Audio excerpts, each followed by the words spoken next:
তা প্রথমবারে যখন চাপ দেয় গল গল গল গল করে রস পড়ে। এই দেখ তারপরে তারপরে তো পড়ে না, একেবারে আঙুল ঢুকিয়ে ঢুকে সিটি করে দেয়। ও আচ্ছা এই ব্যাপার। রস নাই, তোমার সঙ্গে আমার কোনো সম্পর্ক নাই। এই রসের সাথে সম্পর্ক যে কোন জায়গায় মিল তা একটু খুঁটিয়ে না দেখলে হয়ে যাবে মুশকিল। দিন যাচ্ছে অনাহারে, পকেটে নেই টাকা। আজকে যাকে নিয়ে কথা বলবো সে ছোট হলেও তার পিছনটা পাকা। কি বলে? আজকে যাকে নিয়ে কথা বলবো তার মাথায় এত বড় জ্ঞানের ভান্ডার বসানো আছে, কিন্তু তবুও সে লোক সমাজে বলে আমার মতো মূর্খ মূর্খ জগতে আর নাই। এ বাবা, এত সত্যি কথা কে কোনোদিন বলে? But how it possible? তো গাইস, তোমরা সবাই কেমন আছো? নিশ্চয়ই খুব ভালো আছো। তো আজকে আমি চলে এসেছি তোমাদের রাধি ভাই। তো গাইস, আজকে যাকে নিয়ে কথা বলবো সে আমার থেকে জ্ঞানী, কিন্তু সে আমার থেকে বয়সে ছোট হলেও সে কীর্তন করছে আমি জানি।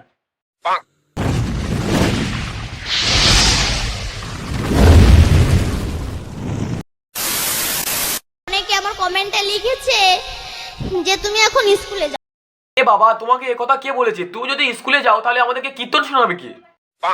কৃষ্ণের বউ চাউমিন করে দিয়েছে, তাই বসে বসে খাচ্ছে।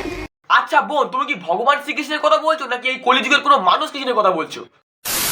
এ জগতে ভালোবাসা ততদিনই থাকে যতদিন দেহে রস যৌবন আর টাকা থাকবে।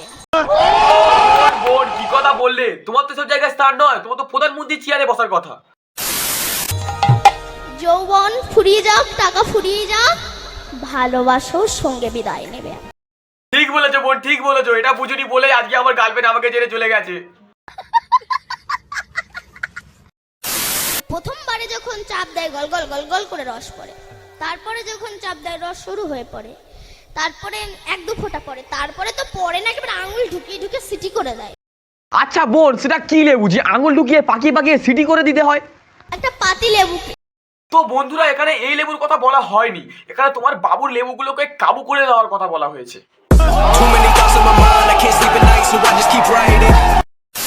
আঙুল ঢুকিয়ে ঢুকে সিটি করে দেয়। কিন্তু বোন, লেবুর ভিতরে তো আঙুল ঢুকছে না। তুমি যখন গর্ভবতী ছিলে তখন ডাক্তার বলে দিয়েছে বেড রেস্ট, মানে বোঝেন তো বেড রেস্ট মানে? আচ্ছা বোন, তুমি আমাকে জিজ্ঞেস করেছো মানে আমি একটু চেষ্টা করছি। আচ্ছা বোন, বেড রেস্ট মানে কি খাটের তলায় পঁদুজু করে শুয়ে থাকা? বেড রেস্ট আছে, এখন ভীষণ বড় অ্যাক্টিভিটি, টিভি দেখছো আর কষা মাংস ছিঁড়ে ছিঁড়ে খাচ্ছে, আর নাইটিটা খুলে স্বামীকে দিয়ে বলছেন একটু ধুয়ে দাও না গো। ও আচ্ছা বুঝলাম, মানে তোমার মা প্রেগনেন্ট অবস্থায় তোমার বাবাকে নাইটি দিয়ে বলছে একটু ধুয়ে দাও না গো, আর তোমার বাবা সেটা তোমাকে গর্ব করেছে বলে তুমি সেটা আমাদেরকে শোনাচ্ছ। একটু ধুয়ে দাও না গো, তো তোমার পেটে কি যন্ত্র জন্মাবে?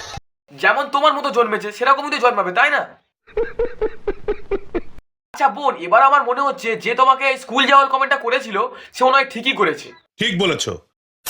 ভালোবাসার মানুষ যদি সবসময় কাছে থাকে তার প্রতি কিন্তু ততটাও কদর থাকে না। ঠিক বলেছো বোন, ওই জন্য মনে হয় আমার মা আমাকে 5 বছর হোস্টেলে পাঠিয়ে দিয়েছিল। कौन है ये लोग? মায়ের ভুলের জন্য কিন্তু সন্তানের জীবন আসে, আবার সন্তানের জীবন চলে যায়। আসে আবার চলে যায়, এটা কিরকম কথা ভাই? কারণ গর্ভে সন্তান থাকা অবস্থায় কোনো মা যদি ফেসবুক ঘাটে তার সন্তানও ফেসবুক ঘাটবে। ও আচ্ছা, ফেসবুক ঘাঁটবে, তারপরে? কোনো মা যদি সিরিয়াল দেখে তার সন্তানও সিরিয়াল দেখবে। ও আচ্ছা, গাঁট ছড়া, স্টার জলসা। আচ্ছা তারপরে? তারপর কোনো মা যদি রংবাজ হয় তার সন্তান চিটিং বাজ হয়। বোন যেমন আমি টাকা নিলে আর ফেরত দিই না।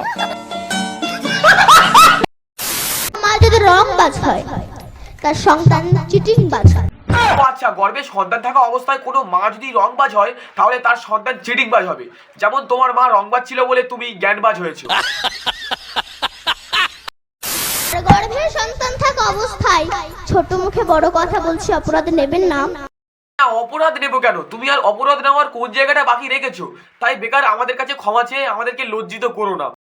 গর্ভে সন্তান থাকা অবস্থায় কোন মা যদি ছাগলের মাংস ভক্ষণ করে থাকে তবে তার সন্তানটা দেখতে মানুষের মতো হলেও তার আচার ব্যবহার সবই ছাগলের মতোই হবে। আচ্ছা বলু, এটা বলো এই লজিক গুলো কোন কীর্তনের বইয়ে লেখা ছিল? আচ্ছা বলু, আমি তোমার কথায় আছি। কোনো মা যদি গর্ভবতী অবস্থায় মদ্যপান করে থাকে তাহলে তার সন্তান মদখোর হবে, বা কোনো মা যদি গর্ভবতী অবস্থায় দুধ খেয়ে থাকে তাহলে তার সন্তান সাপ হবে, অথবা কোনো মা যদি গর্ভবতী অবস্থায় কাউকে জ্ঞান দেয় তাহলে তার সন্তান বিজ্ঞানী হবে, যেমন তুমি। বিবাহের সময় মেয়েদের হাতে কাজল লতা দেওয়া থাকে আর ছেলেদের হাতে কি দেওয়া থাকে? আচ্ছা তোমার কবার বিয়ে হয়েছে বনু? কারণ আমার তো বিয়ে হয়নি, তাই এ বিষয়ে কোনো ধারণা নেই। জাতি কেন বলো? জাতি কেন থাকে? ও, সুবুরি দুটো খুলে আর বউয়ের হাতে তুলে দেওয়ার জন্য। যিনি স্বামীকে ভজনের পথে এগিয়ে দেয় তিনি হচ্ছেন পেতনি। কি আরে বলুন কি? যিনি স্বামীকে ভজনের পথে এগিয়ে দেয় তিনি হচ্ছেন পেতনি। কি? যিনি স্বামীকে ভজনের পথে এগিয়ে দেয় তিনি পেতনি? তাহলে তোমার মা কীর্তন করতে পাঠিয়েছে, তাহলে তুমি কি ডাইনি? যিনি স্বামীকে নরকে নিয়ে যায় তিনি হলেন পেতনি। देखा आपने लापरवाही का नतीजा। এত জ্ঞান দিস বলে রে বোন তোকে এই জন্য কমেন্টে বলেছে যে তুই এসব ছেড়ে স্কুলে যা। কারণ কার বাচ্চা পাকা কার বাচ্চা কাঁচা, কারণ তোকে তো কেউ দেখতে বলেনি। তুই কি ডাক্তার হয়ে গেছিস? কারণ তোর মা তো তোকে কীর্তন করতে পাঠিয়েছে। এবার আপনারা বলুন কার কার ঘরে পেতনি আছে? একটু হাত তুলবেন। সামনে বসে থাকা কাকুগুলোর।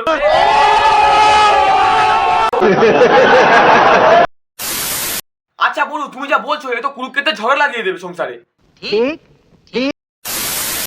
তবে বনু কিন্তু একটা কথা ঠিক বলেছে। আমরা রাত 2টার সময় শুই আর বেলা 10টার সময় উঠি। পশু পর্যন্ত ভোরবেলা উঠে যায়। তার জন্য আমার ঠাম্মা খালি আমাকে গালাগালি দেয়। अच्छा তো বন্ধুরা, লাস্ট পর্যায়ে এসে যখন আমি এই বনুর চ্যানেলে গিয়ে এই জ্ঞানী মার্কা ভিডিওগুলো দেখছিলাম, তখন একটা ভিডিও আমার চোখের সামনে আসে। চোখ তুলে দেখো না কে এসেছে, ও নতুন করে রাধে তোমার খবর এনেছে। চোখ তুলে দেখো না কে এসেছে, নতুন করে রাধে তোমার খবর এনেছে।